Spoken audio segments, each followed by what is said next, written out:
Գիտեք Տիրոջ աղոթքի գաղտնիքը, որ Հիսուսը սովորեցրեց մեզ։ Մատթեոսի 6:9 հատված. Հայր մեր, որ երկնքում ես։ Ինչու Հիսուսը Աստծուն անվանեց Հայր։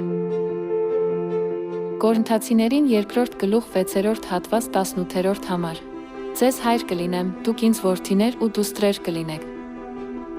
Աստծուն հայր ենք կոչում այն պատճառով, որ մենք Աստծու զավակներն ենք։ Տիրոջ աղոթքը պարունակում է առավել զարմանալի գաղտնիք։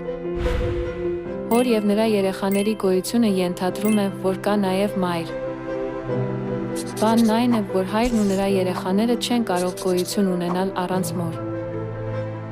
Քանի որ կա Հայր Աստված և նրա զավակները, պետք է լինի Մայր Աստված։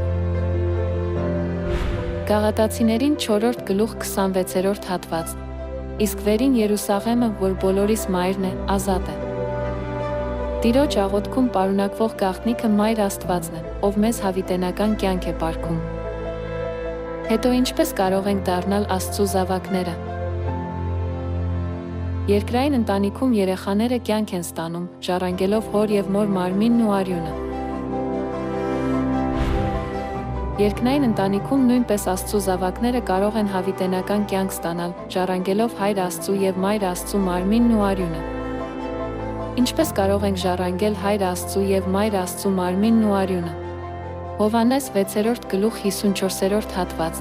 Ով ուտում է իմ մարմինը, խմում իմ արյունը, հավիտենական կյանք ունի։ Ինչպես կարող ենք ուտել Հիսուսի մարմինը և խմել նրա արյունը։ Ղուկասի 22:15 հատված. Շատ ցանկացա իմ չարչարվելուց առաջ այս զատկական ընթրիքը ձեզ հետ ուտել։ Եվ հացը վերցնելով, այս է իմ մարմինը, որ ձեզ համար։ Այս բաժակը նոր ուխտն է իմ արյունով։ Հիսուսն ասաց, որ զատիկի հացն իր մարմինն է, իսկ զատիկի գինին իր արյունը։ Մենք կարող ենք ժառանգել Հայր Աստծու և Մայր Աստծու մարմինն ու արյունը, ունենալ հավիտենական կյանք և դառնալ Աստծու զավակները, պահելով նոր ուխտի զատիկը։ Խնդրում ենք պահել նոր ուխտի զատիկը և ստանալ հավիտենական կյանքի օրհնությունը Հայր Աստծուց և Մայր Աստծուց։